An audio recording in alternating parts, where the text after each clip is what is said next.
മുരാരി ബാബു, മുൻ administrative officer, നിലവിൽ deputy Devaswom commissioner Harippad, അവിടുന്ന് സസ്പെൻഡ് ചെയ്തിട്ടുണ്ടെങ്കിൽ പോലും ദ്വാരപാലക ശില്പങ്ങളിലെ ചെമ്പ് തകിടുകൾ 98-ൽ തന്നെ സ്വർണം പൊതിഞ്ഞതാണെന്ന് അറിയാമായിരുന്നിട്ടും 2019 വെറും ചെമ്പ് തകിടുകൾ എന്ന് മാത്രം എഴുതി ഉണ്ണികൃഷ്ണൻ പോറ്റി മുഖാന്തരം സ്വർണം പൂശി കിട്ടുന്നതിന് വസ്തുതാവിരുദ്ധമായ ശുപാർശ ബോർഡിലേക്ക് നൽകി. രണ്ടാമത്തെയാൾ ഡി സുധീഷ് കുമാർ, മുൻ എക്സിക്യൂട്ടീവ് ഓഫീസർ, ശബരിമല, 31/5/2022 റിട്ടയർ ചെയ്തു. ഈ മുരാരി ബാബുവിൻ്റെ ശുപാർശ കത്ത് കിട്ടിയുടൻ ചാടി എഴുന്നേറ്റ് ബോർഡിലേക്ക് ഓടിയ ഓഫീസർ. അങ്ങനെ ഒരുപാട് പേർ, പോറ്റിക്ക് വേണ്ടി തണലൊരുക്കിയ, പോറ്റിക്ക് വേണ്ടി പണിയെടുത്ത ഒരുപാട് പേർ. അവർക്ക് പിന്നിലെ സ്പോൺസർ ആരാണ്? ഇവരൊക്കെ ഏതെങ്കിലും തരത്തിലുള്ള ഒരു സമ്മർദ്ദത്തിൻ്റെ ഭാഗമായി ആണോ ഈ ഒരു സംഘടിത കൊള്ളയ്ക്ക് കൂട്ടുനിന്നത്? ഇങ്ങനെ ഒരുപാട് ചോദ്യങ്ങൾ.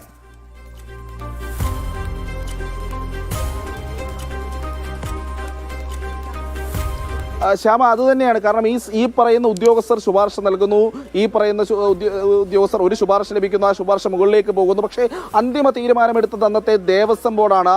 നിലവിൽ കേരളം ഭരിക്കുന്ന പിണറായി വിജയൻ സർക്കാർ, അന്നത്തെ മുഖ്യമന്ത്രി പിണറായി വിജയന്റെ നേതൃത്വത്തിൽ ശബരിമലയിലെ ദേവസ്വം ഭരിക്കാൻ യോഗ്യരെന്ന് പറയുന്ന അവിടെ കൊണ്ടുവന്ന് സ്ഥാപിച്ച ദേവസ്വം ബോർഡ് പ്രസിഡന്റും മെമ്പറും അടക്കമുള്ളവർക്ക് ഇതിൽ നിർണായക പങ്കുണ്ട് എന്നുള്ള കാര്യത്തിൽ തർക്കമില്ല. കാരണം ഇവരെല്ലാവരും ശബരിമലയുടെ ചരിത്രമറിയുന്നവരാണ്. ഇവർക്ക് ശബരിമലയെ പറ്റി കൃത്യമായ ധാരണകളുണ്ട്.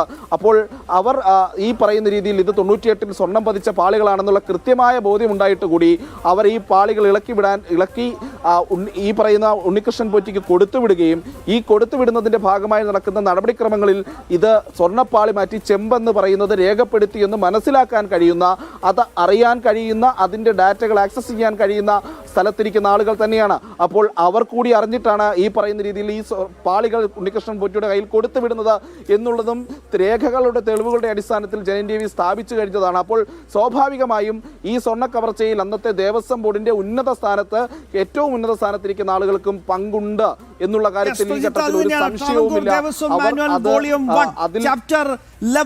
റൂൾ നമ്പർ 38 ദേവസ്വത്തിലെ വിലപിടിപ്പുള്ള വസ്തുവകകളുടെ അറ്റകുറ്റപ്പണികൾ ദേവസ്വത്തിൽ വെച്ച് തന്നെ ചെയ്യണമെന്ന് വ്യവസ്ഥയുണ്ട്. ഈ ദേവസ്വം മാനുവൽ അട്ടിമറിച്ചത് എന്തിനു വേണ്ടിയാണ്? ആരാണ് ഇതിന് കൃത്യമായി തന്നെ ആസൂത്രണം നൽകിയത്? പോറ്റിക്ക് വേണ്ടി ഇതൊക്കെ ചെയ്തു കൊടുത്തത് ആരുടെ ധൈര്യത്തിലാണ്? രാജീവ് കൂടി ചേർന്നുണ്ട് വിശദാംശങ്ങൾ നൽകാനായി. രാജീവ്, ജനം ടി വി നിരന്തരം ഈ ഓർഗനൈസ്ഡ് ലൂട്ടിങ്ങുമായി ബന്ധപ്പെട്ടുള്ള നിർണായക വെളിപ്പെടുത്തലുകൾ ഇങ്ങനെ പ്രേക്ഷകരിലേക്ക് എത്തിച്ചുകൊണ്ടേയിരിക്കുകയാണ്. എന്തായാലും ജനം ടി വിയെ സംബന്ധിച്ചിടത്തോളം വലിയ ഇമ്പാക്റ്റ് തന്നെയാണ് ഉണ്ടായിരിക്കുന്നത്. ഈ മുഖ്യ സൂത്രധാരൻ ഒടുവിൽ പൂട്ട് വീണിരിക്കുന്നു പോറ്റിക്ക്. രാജീവ്,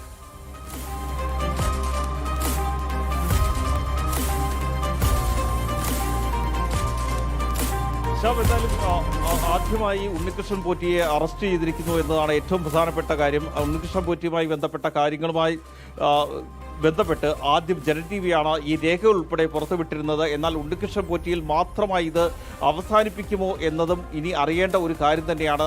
ഉണ്ണികൃഷ്ണൻ പോറ്റി നൽകിയിരിക്കുന്ന മൊഴി, അതാണ് ഏറ്റവും പ്രധാനം. നേരത്തെ തന്നെ അന്വേഷണ സംഘം വ്യക്തമാക്കിയത് ഉണ്ണികൃഷ്ണൻ പോറ്റി നൽകിയിരിക്കുന്ന മൊഴിയിൽ ചില വൈരുദ്ധ്യങ്ങളുണ്ട് എന്നുള്ളതാണ്. നേരത്തെ ദേവസ്വം വിജിലൻസ് നൽകിയ മൊഴി അനുസരിച്ചല്ല ഉണ്ണികൃഷ്ണൻ പോറ്റി മുന്നോട്ട് പോയിരിക്കുന്നത്.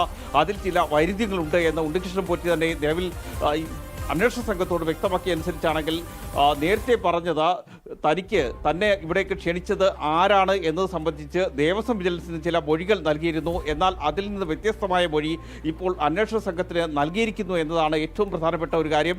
ആ മൊഴികളുമായി ബന്ധപ്പെട്ട അന്വേഷണം വീണ്ടും ശക്തമായി നടത്തേണ്ട ആവശ്യമുണ്ട് എന്ന് തന്നെയാണ് പ്രത്യേക അന്വേഷണ സംഘം വ്യക്തമാക്കുന്നത്. ഇതിൻ്റെ അടിസ്ഥാനത്തിൽ കൂടിയുള്ള നടപടികൾ അന്വേഷണ സംഘം ആരംഭിച്ചു എന്നാണ് നമുക്ക് മനസ്സിലാക്കാൻ കഴിയുന്നത്. 2019 എങ്ങനെയാണ് ഉണ്ണികൃഷ്ണൻ പോറ്റിയിലേക്ക് ഈ സ്വർണ്ണപ്പാളികൾ എത്തുന്നത് എന്നത് സംബന്ധിച്ചുള്ള അന്വേഷണം ഇനി വേണ്ടിവരും. മാത്രമല്ല അന്ന് ഉന്നത ഉദ്യോഗസ്ഥർ ഉൾപ്പെടെയുള്ളവർ ഇതിന് കൂട്ടുനിന്നു എന്നായിരുന്നു ആദ്യഘട്ടത്തിൽ അന്വേഷണ സംഘം കണ്ടെത്തിയെങ്കിൽ അങ്ങനെയല്ല. ദേവസ്വം ബോർഡ് ഉൾപ്പെടെ അറിഞ്ഞുകൊണ്ട് തന്നെയാണ് ഇത്തരമൊരു ക്രമക്കേട്, ഇത്തരമൊരു അട്ടിമറി, ഗൂഢാലോചന ഉൾപ്പെടെ അവിടെ നടന്നത് എന്നത് സംബന്ധിച്ചുള്ള തെളിവുകളാണ് ജനൻ ടി വി പുറത്തുവിട്ടിരുന്നത്. അതുമായി ബന്ധപ്പെട്ട രേഖകൾ ഉൾപ്പെടെ ജനൻ ടി വി പുറത്തുവിടുകയും ചെയ്തിരുന്നു. ഇത് സംബന്ധിച്ചും കൃത്യമായ അന്വേഷണം നിലവിൽ നടന്നു എന്നാണ് നമുക്ക് മനസ്സിലാക്കാൻ കഴിയുന്നത്. നേരത്തെ തന്നെ അന്വേഷണ സംഘം വ്യക്തമാക്കിയത് കൃത്യമായി ഉണ്ണികൃഷ്ണൻ പോറ്റി നൽകിയിരിക്കുന്ന മൊഴികൾ പരിശോധിക്കുമ്പോൾ വളരെ വലിയ ഗൂഢാലോചന ഈ വിഷയത്തിൽ നടന്നിട്ടുണ്ട്. അത് 2017 മുതൽ ഈ ഗൂഢാലോചന നടന്നിട്ടുണ്ട്. ഇതിൻ്റെ അടിസ്ഥാനത്തിൽ തന്നെയാണ് 2019 ഈ സ്വർണ്ണക്കട്ടിളയും അതുപോലെ തന്നെ ദ്വാരപാലക ശില്പത്തിലെ സ്വർണ്ണ പാളികളുമൊക്കെ ഉണ്ണികൃഷ്ണൻ പോറ്റിക്ക് സ്വന്തമായി കൊണ്ടുപോകാനും അത് മറ്റ് സംസ്ഥാനങ്ങളിലേക്ക് എത്തിച്ചതിന് ശേഷം കൃത്യമായി ആസൂത്രണം നടത്താനും കഴിഞ്ഞത് എന്നതാണ് ഏറ്റവും പ്രധാനപ്പെട്ട ഒരു കാര്യം. ഇതിനുശേഷം ഈ സ്മാർട്ട് ക്രിയേഷൻസിലേക്ക് എത്തിച്ച് ഈ സ്വർണം മാറ്റാനുള്ള ശ്രമങ്ങൾ നടത്തിയതും ഇതിൻ്റെ ഭാഗമായി തന്നെയാണ് എന്ന് തന്നെയാണ് നിലവിൽ നമുക്ക് വ്യക്തമാകുന്ന കാര്യം. ഇത് തന്നെയാണ് ഉണ്ണികൃഷ്ണൻ പോറ്റിയിൽ നിന്നും പ്രത്യേക അന്വേഷണ സംഘം മനസ്സിലാക്കുന്നതും. കാരണം ഉണ്ണികൃഷ്ണൻ പോറ്റിയെ ചോദ്യം ചെയ്യാൻ ആരംഭിച്ചതിന് ശേഷമാണ് SIT ചുമതലയുള്ള SP ശശിധരൻ സന്നിധാനത്തേക്ക് എത്തി അവിടെയുള്ള ചില രേഖകൾ പരിശോധിക്കുന്നത്. ഇതിനുശേഷം ആ രേഖകൾ പരിശോധിച്ച് അവിടുന്നുള്ള കൃത്യമായ തെളിവുകൾ ഇവിടേക്ക് അയച്ചു നൽകിയ ശേഷമാണ് ഉണ്ണികൃഷ്ണൻ പോറ്റിയുടെ അറസ്റ്റ് രേഖപ്പെടുത്തുന്നത്. 2 FIRകളാണ് ഉണ്ണികൃഷ്ണൻ പോറ്റിയുമായി ബന്ധപ്പെട്ട് രജിസ്റ്റർ ചെയ്തിരിക്കുന്നത്. ഇതിൽ 2ലും ഒന്നാം പ്രതി ഉണ്ണികൃഷ്ണൻ പോറ്റിയാണ്.